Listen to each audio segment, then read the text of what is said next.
We exist thanks to your kind donations, so a big thank you to everybody who does so via our website. We're completely non-profit and intend to stay that way. So, on to the show. Alchemy Radio. Alchemy Radio. Our guest this week is Michael Craig. Michael is a writer, researcher and composer from England. He's involved in projects that seek to establish a more enlightened civilization in our world. And we're specifically discussing his first book, Secret Mars, The Alien Connection, which was published in 2013. Michael, you're very welcome to Alchemy Radio. How are you? Hello, John. Very well, thank you. I must say, Michael, I'm absolutely fascinated. I've always been fascinated by space and by what's going on out there in the outer reaches of what we think we know. But Mars in particular is one that's always captured my fascination and attention for years and years. And of course, it's something that we have been told we know nothing about. So I'm really looking forward to this chat and to delve into some of the secrets that you've uncovered and to really have a kind of an in-depth discussion about your work and your book. But before we do that, how did you get from where you were to where you are now? With regards to this subject, pretty much back in around 94, I came across a video by probably what's called the most leading researcher into this subject, Richard C. Hoagland. You may have heard of him. Yeah. And he brought out two amazing videos. Back then it was videos, today of course DVD. One was called The Terrestrial Connection, which was his research and many other scientists as well, who were studying an area on Mars called Cydonia, where a thing called the face of Mars was found. And this was my first introduction to this, which is a potential artifact built by another civilization, which is astounding, you know. We should all be extremely interested in that. And his research showed that the Space Administration in America, who were responsible for looking at Mars on behalf of humanity, we should say, did not seem to be at the least interested in this potential thing built by another civilization. I mean, the first thing the human race wants to find out is if we're alone in the universe. And if NASA are there to discover this information for us, you would think that they would leap onto a discovery like this and tell us all about it. But Hoagland and others realized that there was a restriction, or there seemed to be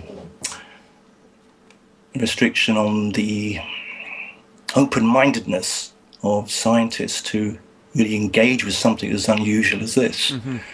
They rather think it was just a hill or some geological explanation, and would not take it any further whatsoever. And so when I come across this information in this video, I just could not believe it. I mean, in a rational sense, in a logical sense, I thought, what's wrong here? What is their problem? Yeah. Why is there a problem with this subject, extraterrestrial intelligence, something that's beyond this planet? And really, yeah, it began from there. And ever since, I've read other people's materials, studied the photos come back from Mars over many years now. And my book basically is not so much my discovery of images. Obviously, thousands of people have been looking at these images from Mars for a long time now. Yeah. And they have a lot of time to find odd things and anomalies and whatever. So what I tried to do with this book was to bring them all together, the most interesting evidence, because I hadn't found a source of material that did that, and really sort of slam it on the table, so to speak, and say, well, look, what's all this about? What's all this stuff on Mars? Where's it come from? And put it in a very concise way. So I'm looking at producing a concise, simple, rational argument to ask the scientists at NASA and pretty much the whole mainstream scientific world, what is this about? Can you tell us more about this? Are they simply rocks? And when you look at these images, you will see, well, they can't be rocks. There must be some other explanation. But it's a deafening silence on the subject. And this is what's baffled me and many other researchers since. I think the more deafening the silence, the more conspiracy that is likely to arise from it. Because, Absolutely. Let's face it, I mean, NASA claim to be in the business of exploration and inquisition and that kind of thing, yet the way they're acting flies completely in the face of that when faced with, let's face it, what could be the most amazing discovery of our time, or any time. Absolutely. You spoke briefly about the face on Mars there. One or two people will be familiar with it, one or two people won't. It's probably the most famous image from Mars. So with regard to anomalies, let's have a little chat about that first before we go into some of the less well-known ones, because I think it's a good starting point for us. So what is the face on Mars? Is it a face? Could it be anything else? What's your stance on it? Well, like most people who come into this subject for the first time, this is the first introduction you get. You do any sort of web search on strange objects on Mars, and the face on Mars pops up. A lot of people looking for it. Personally, for myself, I don't think it's extremely strong evidence with regards to being made by another civilization. That's just my opinion based on what I've seen of it. If you were to take it into context by itself, I would have to say no, it's probably geological. However, this whole subject, you have to look at the big picture on Mars, and in particular this area called Cydonia, because there are several other fascinating objects all in the same locality, within a few kilometers of each other. And it's this corroborative evidence which for me is much stronger. Therefore, I only take this face as being possibly artificial because there's this strange-looking five-sided pyramid a few kilometers to the southwest. And then further away, there's this strange glyph, which looks like I don't know what it is, but it looks like a number 5. Extreme geometric angles, and they just look very, very unnatural. And having all this material in the same area, for me, strengthens the idea that at some time in Mars's past, there was something going on here, something with intelligent design. So people can quite easily dismiss the face on Mars because taken by itself, it could very easily be a hill and just simply the result of geological processes. There are some elements in it which do give the idea that they may well be artificial. And for that reason, I've probably accepted maybe 50-60% that it by itself, you could say it possibly is artificial.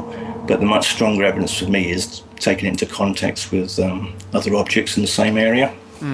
Okay, so with regard to some of the other pictures and some of the other anomalies, I've noticed from looking at the pictures that there are quite a number of them that seem to be manufactured, and straight lines and right angles and these kind of things all over the place that don't naturally occur in nature as we know it. So there's something a little bit different there, and the reluctance of geologists to really apply their knowledge to the pictures coming back from Mars, I think is astonishing if there isn't some kind of a cover-up. So what do you think we could be looking at with some of these other lesser-known pictures? Well, the objects I like to focus on are pretty much what you're saying, things that we can more easily recognise from Earth. Pieces of mechanical debris, what looks like pieces of machines or spoke wheels, and that's the general picture you get of this evidence. It's particularly around a place called Gusev Crater, which the Spirit lander went round, and it's square boxes, it's geometric angles, like you say, and putting it all together, if you would take all the images that are most popular, which have been seen by most people, you think it's a scattering of technological disaster, some sort of crash, explosion, who knows what, but it's something that's been blasted or scattered in a vastly chaotic way on the surface of Mars. And we've only explored a tiny, tiny part of Mars so far. And yet these 2 or 3 rovers that have had cameras to be able to see this stuff, it's been everywhere. And so if we found that in just one small part of Mars, then what's to say of the whole planet? What exists over the whole planet? And so it opens up, it's a huge question. And for me, there's some sort of technological disaster happened on that planet. Now, for a while I thought, well, it's possible that maybe some of this debris actually came from NASA's own spacecraft. Maybe some early emissions crash landed or something, or broke up, impacted the surface. And if that were the case, they would have told us. Well, absolutely. They would have been the first ones to come out and tell us that. Unless, of course, it's a covert operation or something of that nature. So I have a feeling that if they start to engage with this material and really look at some of these objects and begin a discussion about it, I sense it's going to open a can of worms for them. It's going to go so far that they say, just keep a lid on it. That's the feeling I get. Otherwise, you would have heard something. I mean, these rovers are trundling along on Mars with their cameras, looking at completely boring, ordinary rocks, going up with their microscopes and cutting laser holes into them to study what's inside. But they're completely ignoring the square metal box, or looks like a square metal box, a few yards away. They won't turn the rover around and go and look at it. Where's the curiosity? Where's the zeal? Where's the scientific curiosity to know, just to find out what that is over there, a few yards away? If it looks like it, someone must be looking at these cameras and say, what the hell is that? Yeah. If everybody else on Mars, on the Earth, looking at these images on the internet are saying, what the hell is that? What are the scientists looking at? And perhaps who's telling them, well, never mind that, just carry on. Yeah, it's weird. It really flies in the face, I think, of natural human curiosity. Could you imagine being one of these guys who has control over rover or the cameras or whatever it might be, and noticing these things, and even if somebody told me not to look at them, how could you possibly resist? I know, it's very strange. I think that there must be some sort of scientific rigid mentality in that if they've got geologists looking through these cameras, and only geologists, for example, they're only going to look for rocks, and they're only going to put it in context that they can understand in their terms. But I can't believe they're going to be that simple-minded, not to think, well, I'm sure that's not a rock. And then they ask his boss, what's that? Should we check into this further? Someone up the ladder is saying, no, it must be that way. Yeah. I don't like conspiracy theories, but because they're too easy. Mm-hmm. But I don't know where else to go with this information. Well, you've contacted or attempted to contact NASA in the past with regard to this specific, the silence, and what were you met with? Well, I thought rather than dive straight in, I thought I'd just knock on the basic door, which everyone has access to, which is to email NASA, and they get thousands every day, obviously. Yeah. I thought, just do it straightforward. Dear NASA, please tell me what these 7 images are, and I've just picked 7 of the most unusual things. Right. And I just got a generic reply. It said something like, Dear Mr. Craig, thank you for pictures of these rock images, something like that, these rock images. And we appreciate your concern in NASA. I need a few advertisements about how I can be informed, or how I can sign up to NASA news, summaries and things. If you want to learn about rocks.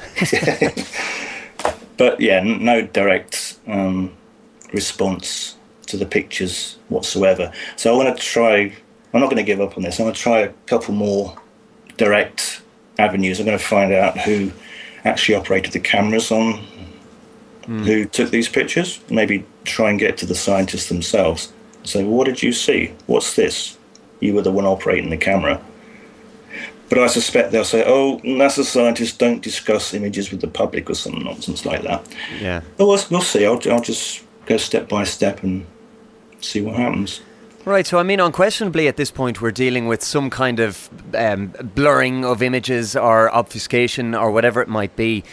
So the question then, I suppose, is what and why? So you've delved into this in great detail, and you've speculated, and you've given lots of facts, and you've drawn people's attention to evidence and this kind of thing. But one of the big ones, I think, is Mars. We always hear about the search for water on Mars, and I suppose to a lesser extent on the Moon. Is there any evidence, apart from what Time magazine will occasionally tell us about a possible droplet that returns in a piece of rock. Do you think there is any kind of concrete evidence for water on Mars existing now or in the past? Well, without doubt, water exists now. The question is just what state it's in. Every scientist will tell you there's water on Mars, and they know it. Most of it's frozen, of course. But every summer and spring, there's always a layer of ice which melts on many craters. And I'm not a geologist, I don't know how to explain this in terms the scientists would appreciate, but there's a huge amount of water on Mars. It's all frozen, most of it, but some of it is always melting, and there's lots of what have been called dark streaks running down the sides of craters. They said it was soil, landslides, but anyone can see that there's a liquid involved here. You just got to look at it and the way it comes down the slope. And there's thousands and thousands of these images now. But yeah, the scientists will say that there is water on Mars. What they will deny is that there is any standing water on Mars. Okay. They say it's impossible. And if you look at the scientific facts, they're pretty much right, because Mars is far too dry. Any standing water would just evaporate rigorously into the air. Or if it's at a high altitude, which most of Mars will be, it would just boil away into the air. That's what happens to it.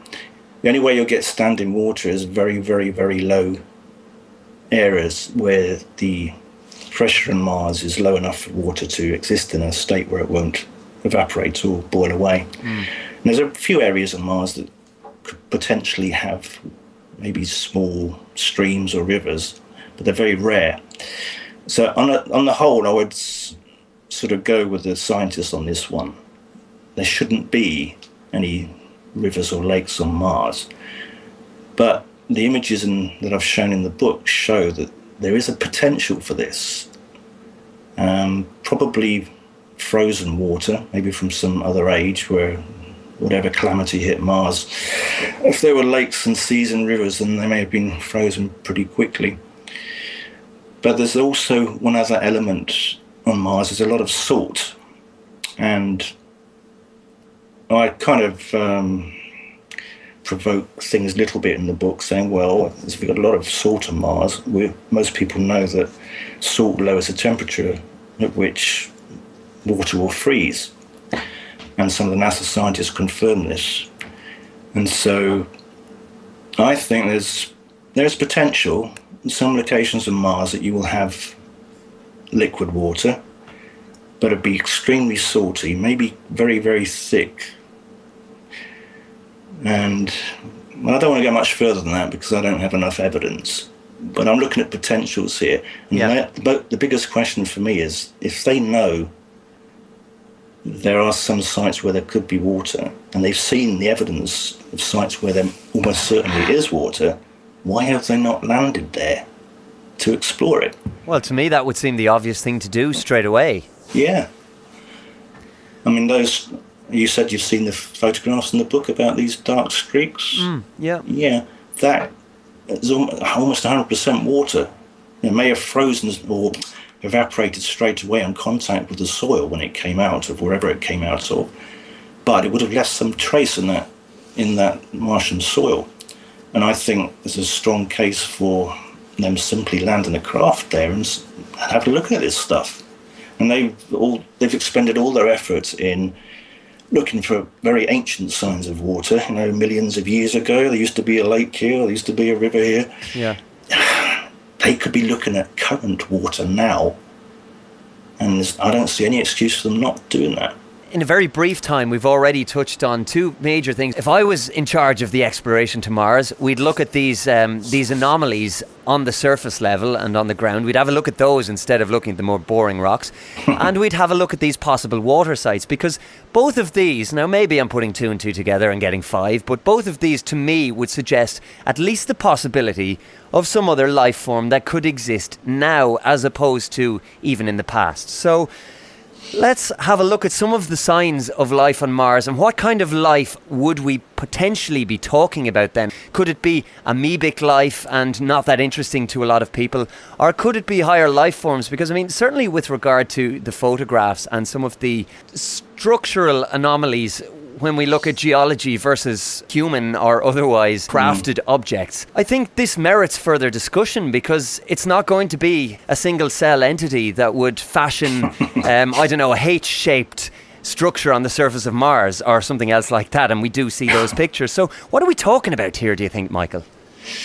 Life is the domain of the astrobiologist in terms of what you've been describing, at least on the microbiology level. So I'm not really qualified to go too much into that side of it. But they pretty much all agree that there must have been some primitive life at least millions of years ago.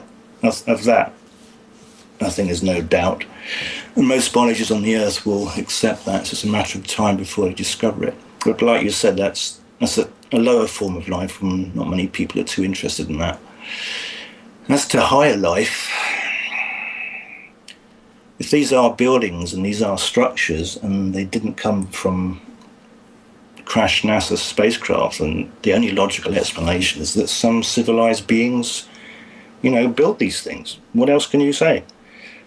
And so, yeah, there must have been some living, thinking beings at some stage on Mars. But the question is, when? And that's really hard to get around that question, because the overriding scientific evidence pretty much shows that Mars has been barren for a really long time, in many, many millions of years. But then we get some strange history from the Earth's mythological history and things which start throwing up questions that maybe Mars was actually destroyed a lot earlier, maybe as few as 10, 12,000 years ago, by some cosmic calamity. And this stuff I'm just starting to look at now, but I don't know too much about it. But it's thrown up another line of inquiry. And there's other theories that Mars may have been the moon of a larger planet, like where the asteroid belt is now, between Mars and Jupiter.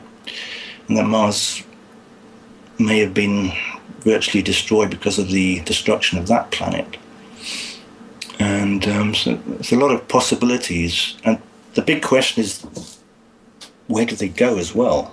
I mean, if that planet was destroyed and there were living beings on it, then did they come to the Earth? Are we Martians? I mean, it throws up so many huge questions. And I think that's another reason why this subject is kept so quiet now. Because once they go down the road of talking about this stuff, then where will it end? Well, absolutely. And so many paradigms that exist, I suppose, to keep us under control at the moment with regard to societal norms would be absolutely shattered. I mean, off the top of my head, I'm thinking of religion. Even if we discovered a small mouse running around Mars or a colony of them or whatever, I mean, doesn't that discount a huge amount of what religion tells us and what supposedly God or Allah or whoever else might teach? That's an issue for the religions of the world, and that can continue into so many other facets of society. So, I mean, the worst of all, I think, for the powers that be would if we were to discover that our ancestors actually came from Mars or another planet, because everything we've been told is turned completely on its head then. And the last thing that anybody or any kind of control system wants, presumably, is for people to start asking questions. Yeah, you've hit the nail on the head there, really, John. Everything will be questioned, turned upside down. And that must be the heart of the problem. Everything points towards that. Because, like you said, I mean, your basic Christianity, and I'm no expert, I have to say, they all talk about everything happened on the Earth, Adam and Eve and all that stuff. No religion has talked about any life beyond this planet. But if we came from somewhere else, then all the books will have to be rewritten. I found it very interesting that I think it was the last Pope. He made a statement before his death. I'm open to correction on this. This is from memory. But I believe when he was questioned about the possibility of life on other planets or extraterrestrial life, he said something along the lines of, well, if there is life on other planets, well then, of course, it would be respectful or would worship God just like it. It was almost like legitimizing the possibility that there could be some kind of disclosure at some point, but by God, the Catholic Church were going to stay a part of it, you know. It was like he created a reference point so that people couldn't question the Church in future. I just found it very, very interesting, considering the technological advances. The technology is one thing I would like to talk about, Michael, because we're in an age where if the NSA or the CIA want to read the number plate on my car, they can do that from Langley in Virginia. If they want to see what I'm eating for dinner, probably 6 stories underground in a bunker, they can do that too. So why are the pictures... Now, I know we're talking about another planet here, and I know it's a little bit further than America and Ireland or whatever, but...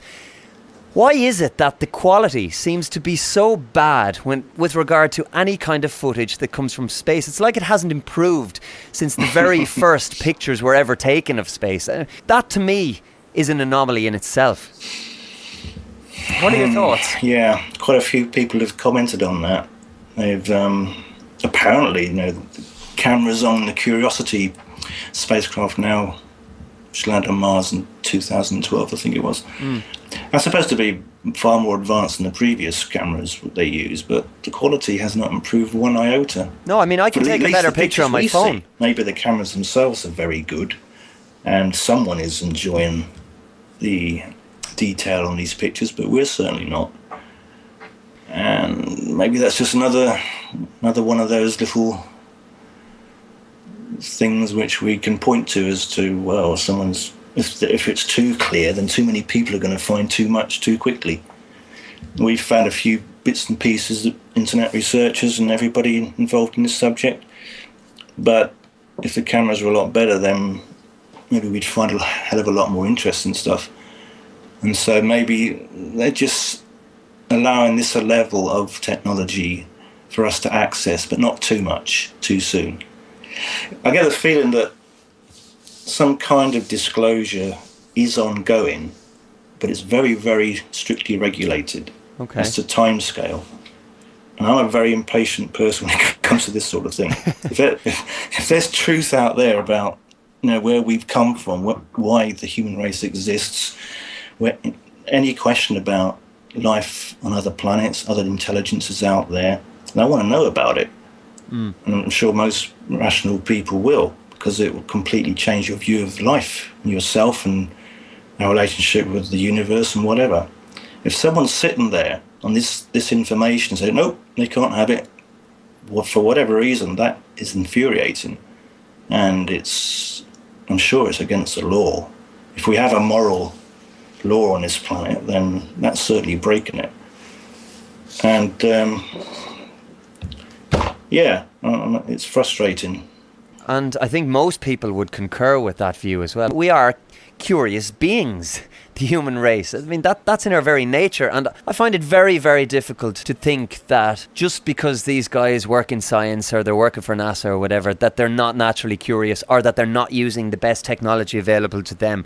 I really believe that what you say is true when you speculate that it is more than likely the case that we're being drip-fed little bits of information. Yes, that's it. And we're only allowed to see a certain part of the jigsaw puzzle, so we can't put all the pieces together and see the bigger picture. I think unquestionably for me, and it is a belief, and maybe I shouldn't hold beliefs so close to my heart, but I really do believe that. I think that's the case. We've seen it so many times with different facets of society, and with regard to, for example, military technology. I mean, why would it be any different with regard to space? It's certainly in the interests of the powers that be to keep us in the dark and to have control over the information that we have access to, and I don't think this would be any different.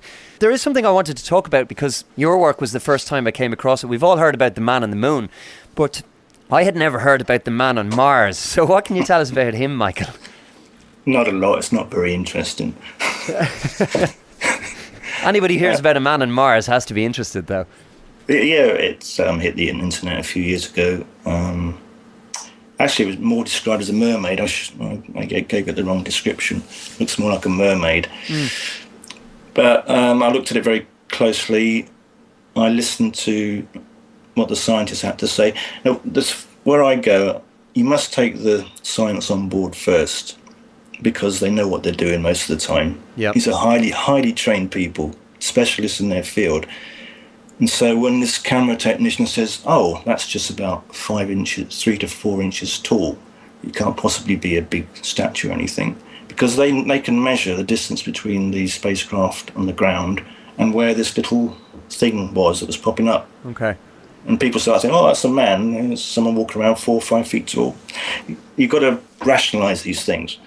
What I like to do is to take the science on board first and then see where they won't go, where they stop and say, oh, we're not looking any further at this.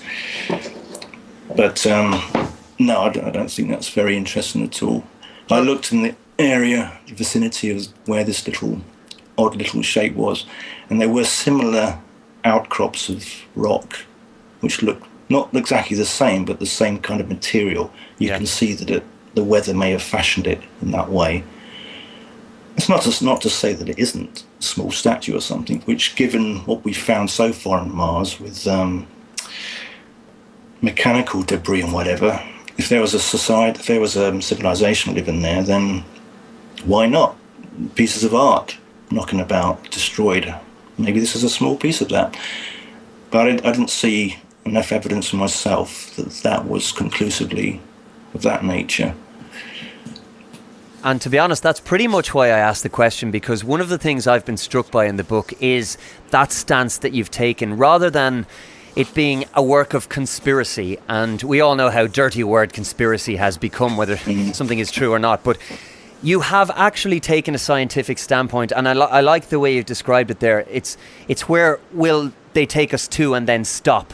Because our quest for knowledge never stops as humans, and scientists presumably are the same thing. I mean, it's the nature of their business, isn't it? Yeah, look, to be scientists, they must be intensely curious, within the limits of their field, of course. But they're there. That's what they want. They want to discover life or whatever interests them in their microscope, and you have to respect that. We have to respect that dedication. If you listen to these guys at NASA talking, the scientists or whatever, they are incredible people. They are hugely enthusiastic about what they're doing. They love what they're doing.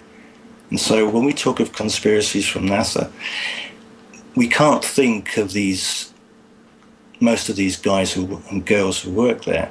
This is of a higher order. It's way up the chain. Someone is tapping into something which is somehow putting a filter over even the scientists that work there. It's the only explanation for all of this. And there's so many thousands of people involved in these spacecraft that go to Mars.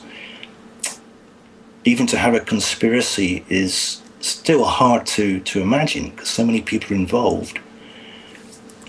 But I don't know. I really don't know how they do it. It's still a tough one. But the fact is, it must be happening. Someone has worked out a way of taking pictures of these strange objects, perhaps studying it in secret when maybe the NASA guys have all gone to bed or something, and decided to keep it quiet for now. What interests me is why, if they have an agenda of drip feeding us information, maybe in a few years' time they might tell us a bit more. What is the end game? What picture are they eventually going to tell us? Are they trying to build up some false idea of what has actually happened on Mars and elsewhere in the solar system? With regards to intelligent life or other civilizations, I don't trust that part of it. If it's being kept quiet for so long, then they're trying to work out, how are we going to preserve our control with this information somehow. That's why I think it's very important to push this as hard as possible until they've got no choice but to tell us now. Because if we just wait and wait and wait for them, then you're going to get a version of truth that probably won't be the truth. Yeah, it'll be probably written by Rupert Murdoch or somebody like that, But, or the church. Well, they're even worse again. But one of the things that fascinates me about it is, why drip feed us anything at all at the moment? I mean, surely it would be easier for them to keep it completely hush-hush and say, right, our cameras don't work. We tried to go to Mars or the moon or whatever, but our cameras don't work, so we can't show you anything. Instead, they are putting enough, could it be an arrogance? They're putting enough out there so that people like you and numerous others can put 2 and 2 together and start to come up with 4 as opposed to 5 or 3. And you hit on a really good point there. I think the only real answer to that is they're not all bad guys. There must be some genuine people out there who want this information out, who want humanity to understand what's going on. And maybe at the moment the greater power and controls with those who don't. But it's such on a huge scale now that they are able to put things out and to enable ordinary people to pick up on this stuff. I guess it's a kind of information war, I would imagine. Yeah. But you have to believe there are good people out there who leak information, who are so frustrated with literally stupid things that are happening, that it's just too much for them. They have good hearts, good souls, they've found important information, they want to share it. Scientists really want to share their discoveries. So I'm sure there's a hell of a lot of frustrated scientists out there as well. But for what? Fear of losing their reputation or their jobs? I don't know how far it goes.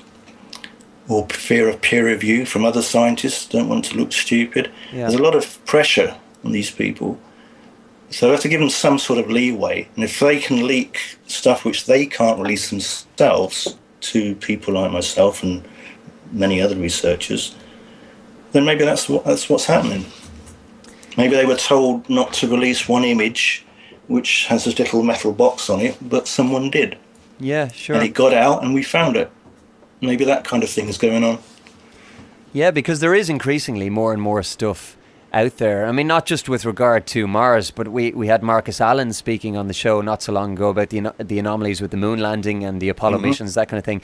And I mean, there is potentially a link there as well. But you speak about the frustration of scientists, and that leads on to a public frustration then as well, because again, I'm harping on about curiosity, but people are extremely curious. And I do think most people want to know.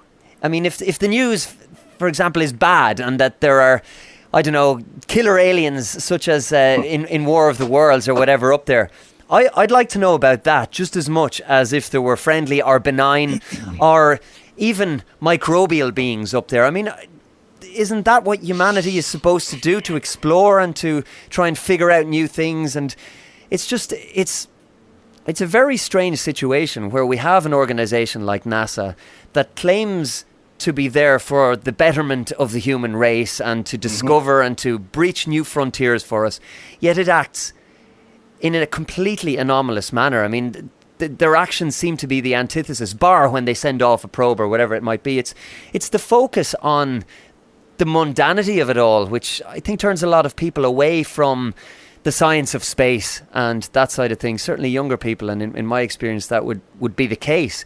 When I was very, very young, I was I'm still fascinated by space, but I mean, I was really fascinated. If anybody had asked me, what do you want to be when you grow up? Oh, an astronaut. I want to go to the moon or whatever it might be. And that slowly is kind of, it drained out of me as I realised, well, if I want to be an astronaut, I don't just get to go to the moon. I have to learn a lot about rocks and become a geologist first. And that didn't appeal to me, or whatever, aviation, whatever it might be. And I think there's certainly a personal frustration felt by people. And that's why I think a book such as yours, far from being the realm of conspiracy theory, and you do theorise in it, yes, but sure, it's based first and foremost on the science and what science exists and what science we do know about. And the cut-off points are marked in certain places. I mean, we've already spoken about quite a number of the anomalies, particularly with regard to formations and the geology, but there is much more that appears to either have happened or be happening up there. So tell us a little bit about your speculative theory on who the Martians may be. Were they up there in the past? Are they still up there now? What did happen to them? Because I think that's what really fascinates people. The fact that there could be little green men or otherwise running around on Mars is really the crux of it for most people and their simple curiosity. So what's your theory on it? Because you've got some good ones.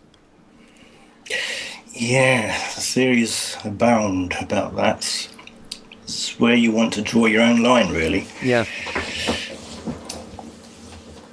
Well, I'm pretty certain that Mars used to be inhabited. Of that, there's no doubt, for my mind, and the evidence I've seen. I did speculate in the book that because Mars seemed to have been in a very uninhabitable state for a very long time, for most of its geological time, that perhaps the planet was visited, colonized by some race exploring from another star system. We don't have to, because the biggest argument you get from scientists is life could not have evolved on Mars because there wasn't enough time for it to evolve. Right. Therefore, logically, no intelligent life could have evolved and built a civilization. So I thought, okay, that's fair enough up to a point. And then I thought about, actually, that's when I brought the UFO situation into it, because this whole subject, you really can't look at it without considering the huge mass of evidence for extraterrestrial civilizations visiting the Earth. Yeah. Which appears they've been doing it for decades, if not far, far longer, for whatever purpose. And as far as I'm concerned, that is pretty much 100% reality. And I feel the whole subject of exploring Mars and the secrets on Mars and elsewhere in the solar system is all tied with this. They won't look at the evidence for extraterrestrial craft visiting the Earth or engaging humanity. In fact, the scientists are not even allowed to consider it as a scientific subject. It's nothing that can be peer-reviewed, as far as I can see. Yeah. So therefore, they won't touch. It's like a hot potato. You've got this massive, huge wealth of evidence now, stretching over decades of airline pilots. You've got highly trained people who we trust with their lives every day who have seen these things. And that does not normally fly in our skies. And the evidence of craft landing and beings coming out, and it's just huge. It's huge. And no rational person can look at that evidence and deny it exists, but that's what's happened.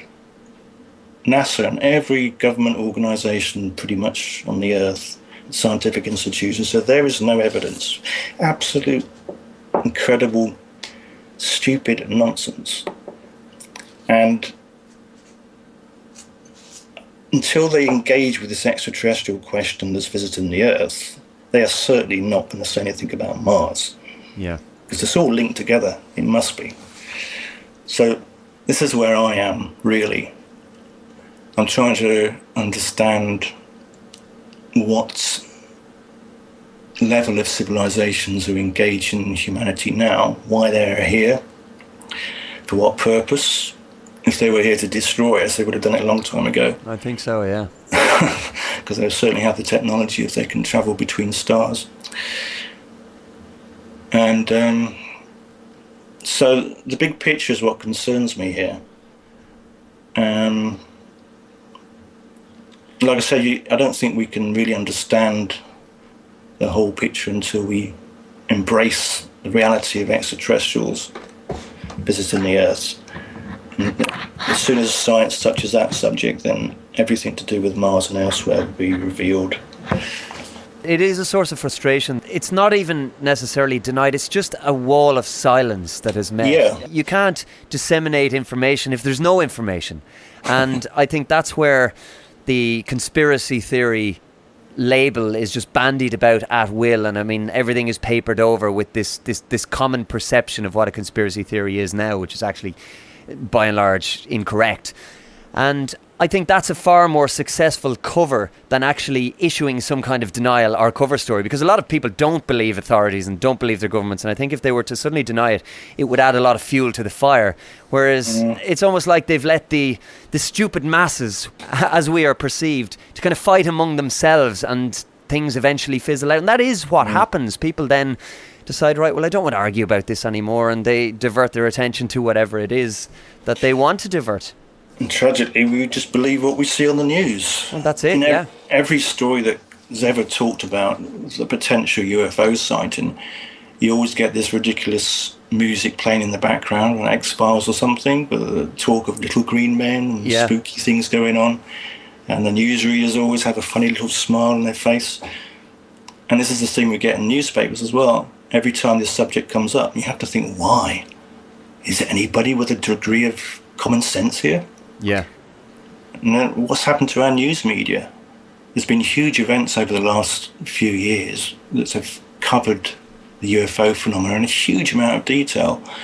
And those speakers with vast years of experience in the military and covert agencies all coming out wanting to reveal this stuff, but it's hardly got any mention at all in the international news world. So again, conspiracy. I mean, a handful of people control these news organizations. Yeah. So it won't take too much imagination to imagine those being controlled in some way. Well, I think there's absolutely no question about that. Even no, that's really sad, isn't it? I mean, it freaks you out a little bit, which is why most people just don't want to deal with it. Say, well, that can't be the truth. No, who's controlling our news, our TV? No, we live in a democracy. Yeah. Yeah, it's back to the issue of the carefully constructed paradigm that has been created, I think, since birth for most of us. And I think that one of the reasons I started this show was to try for myself to unlearn a lot of what had been shoved down my throat in the past. And I think that's what we are kind of forced to do. And a book like yours certainly challenges so many accepted perceptions of what the world and our solar system and Mars in particular is about. And I think that's why it's such a healthy thing. And the way you have framed it and structured it based on science, which so many writings on Mars don't do. And I think that's where a lot of them fall down, in that the science isn't actually researched and presented in the way it is with your work.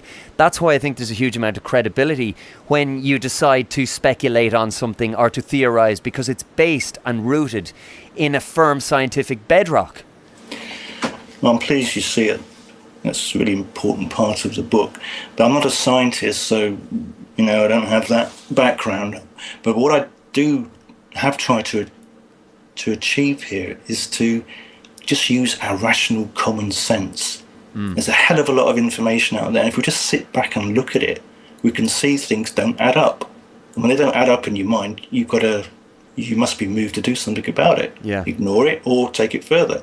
As you say, unlearn all the, I was going to say an expletive there, but better not. Oh, feel free. We don't censor. All the stuff that we've accumulated over the years, we're going to need to get out of our heads. For example, you've got the US Office of Science and Technology, which is run by the White House. They made a statement a couple of years ago to the effect that there is no evidence whatsoever of an alien race having contacted the United States government. There's no evidence of any life out there, no evidence of anything whatsoever to do with extraterrestrial beings.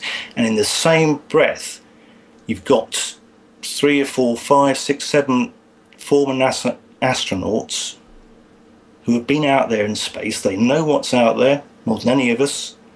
And they're saying, we were followed by intelligently controlled craft all the way to the moon before we landed. We're talking about Apollo program back in the 70s. Yeah.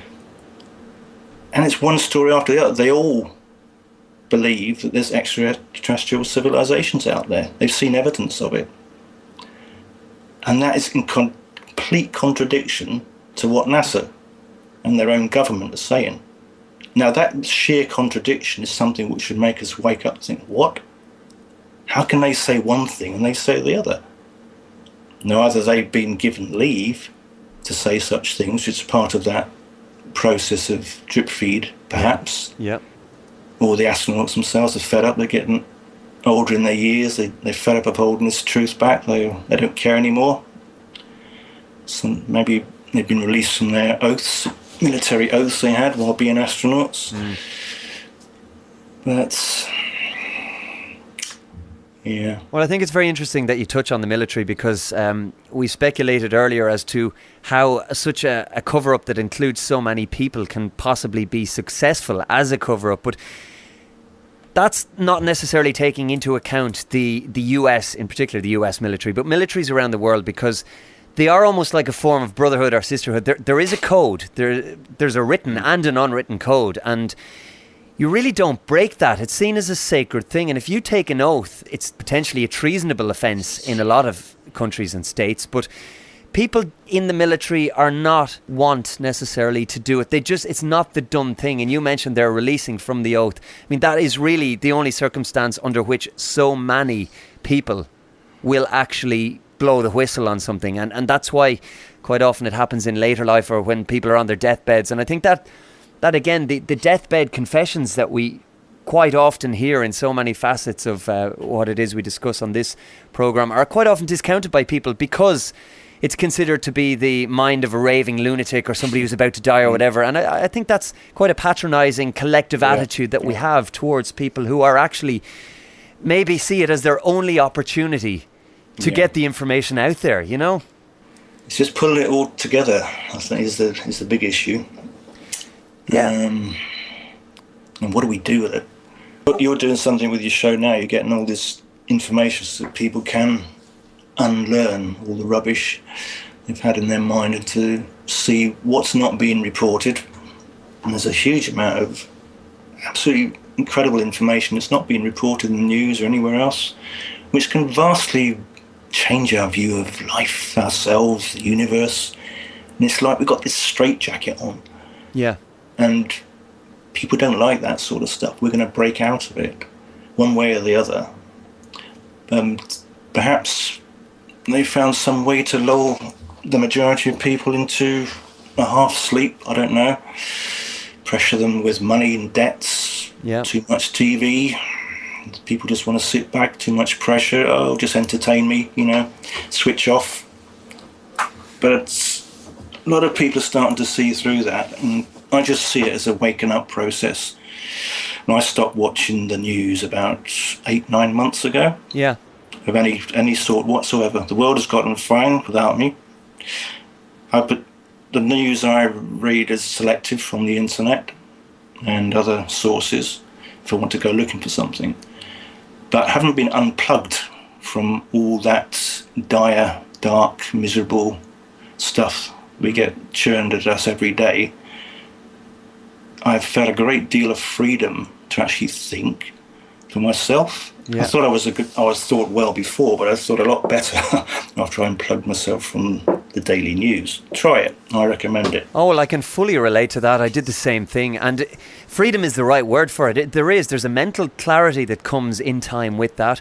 And I really believe that even if people aren't necessarily taking in all of the news that they're bombarded with on a daily basis, the sheer negativity of it all has to have even a subconscious effect on people, and I think it wears people down, and then they're looking for example, the light, more brain dead forms of entertainment, if you like. I mean, I don't use that word facetiously, but that's where the bread and circuses come in. So you've got your X Factor television and your celebrity culture and people living vicariously through the lives of others, the rich and famous. And I mean, that's at epidemic proportions now. And I think it's all tied in. And when you do plug out, as you have, and as I have, and many of listeners to this show have, it's an empowerment, and you can suddenly use your brain and your head and your thoughts and your mind and everything else in a way that you just couldn't in the past. It's a form of freedom, and as you say, I mean, I'll fully concur. I would recommend it 100% for anybody. We don't need this nonsensical, agenda-driven news that we're force-fed every single day of the week. Who needs to check the news? Why do you need to check the news?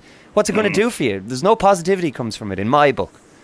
Well, the key word you said was, John, was negativity. The vast majority of news is of a negative nature. And once you unplug from that, you're going to release a lot of positive energy in yourself. And if there is an agenda behind this, and there must be, I would think, then changing perhaps the polarity of the human race. There's more people who unplug themselves from this, become more positive, which will change the nature of the planet perhaps in some subtle ways. That will be the balance that will tip things back into a more sane future. But the climate, as you say, is negative. It's too negative, and that's why people seem to be able to fall asleep in it too easily. Yeah, it's taken an effort now to actually get yourself out of it. But the more people that do it, I think it could just, well, I'm sure it will turn to a snowball. But you have to make an effort. I think people are waking up to it. There's information like this, whether it's from Mars or any other subject to do with suppression of truth and reality as to what we are as human beings. It's all empowering. It's all empowering. And we need to get that power back. I think so. And the main theme of this show is power. And I think there has to be personal responsibility. I think that's where power comes into it. The only power that we can have removed from us is that which we decide to cede to others. I mean, our power is our own. It's our choice whether to give it away. And I mean, we do have distractions and we can be tricked and tempted into ceding power to others. But that is essentially what goes on. And if we make the conscious decision to reclaim our power and take it back, it doesn't mean that we have to go out and revolt on the streets and start killing people. I mean, that's not what we're talking about here at all. It's about taking personal responsibility for ourselves and not drifting along on the wave of negativity, be it in the media or celebrity culture, or these things that are not inherently good for us as human beings and as spiritual beings. It flies in the face of that, and I think it's a distraction. And I fully agree with your sentiments on that. I'm fully on board with them. I think it's great. Taking responsibility is absolutely what it's about, John, for ourselves. I think once you take that step and you just awaken, it sounds like a grand term, but your own destiny to direct the life that you want. And once you set that light awake, so to speak, you can shine a light to other people. I think it's that simple. I agree. And people see you, they see what you're doing. And you've got to do it yourself. You've got to show who you are. And rather than being fed nonsense from other people, which just clouds up your own vision of who you think you are. And that's absolutely it. You just have to throw out all the garbage that you feel is within yourself, whether it comes from your own deep dark thoughts or it's come from society. At some point you've got to clear it out and say, well, who am I? What do I want? What do I want to share with other people? What have I got to give? And I think it's all part of the same process.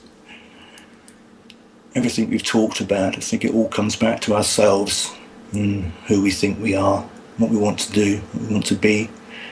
It's a good place to start to tie up our discussion, Michael. But before I do, there are very few people who've done the amount of research and the amount of work on Mars specifically that you have. So in a broad sense, and it might seem like a kind of a trivial question in the way that I present it, but I'm very interested. Do you think at the moment that there is intelligent life on Mars, and do you think that it is interacting with us in any way here on Earth? Or what are your thoughts on that? What is actually going on Mars as we speak? And I mean, be as speculative as you like. What's your gut feeling on it? My gut feeling? I think Mars is possibly being used as a base. Okay. Whether this is really speculative, I think there's a possibility, however slim, that there is some agency on this planet that may well have got to Mars physically and set up a base there using covert technology. But absolutely no evidence of that. But it's just a feeling. And the moon and other places, I think if there are visitors to our solar system, I'm quite certain there are, they will need bases, and they will use the moon, Mars, and any other world that's relatively close to the Earth. So yeah, I think there's still a possibility that there may be some remains of the old civilization on Mars. And I have a feeling there are things underground, perhaps great caverns, and whether there's a possibility that maybe someone's still living there, the remains of their civilization. we decided not to leave the planet and go elsewhere. That's a bit fanciful. It kind of appeals to my romantic side. Yeah. But because I feel some sort of affinity with that planet, I'm not quite sure why yet. What happened to it? But that's about as far as I'd go with that, speculatively. Well, for those who might like to speculate themselves, I recommend reading the book. It makes for fascinating reading, and it's the type of book that you can dip into little sections, you can look at the pictures, you can make up your own mind, and you can then examine the science that you've presented as well. I mean, there is something literally for everybody in there. I was absolutely fascinated and continue to be by the book and the work that you do. It's called Secret Mars. How can people get their hands on it, Michael? The easiest way is to just go to the website at secretmars.com. You can buy it from Amazon in paperback form or in Kindle. Yeah, that's the simplest way to go. I'm looking forward to see what you've got up your sleeve next. So what is the future plan, Michael? Oh, God. I really want to know who's visiting the Earth and why. That's as far as I'll go with that. Well, I want you to be the first to come on and tell us about it on this show, because I really want to hear where your work goes. You're to be commended for the work that you are doing and the way that you're doing it, the way you're presenting it, and that you're staying true both to yourself and also to the constructs that do help us technologically with science. There are a lot of people who kind of ignore that side of things, so fair play on that. Thank you, John. Appreciate it. And it's been an absolute pleasure speaking to you, Michael. I have the power, you have the power, we have the power. Hopefully you will come back and speak to us again on Alchemy Radio. I'd love to. Thank you very much. Great talking to you. Take care. Alchemy Radio.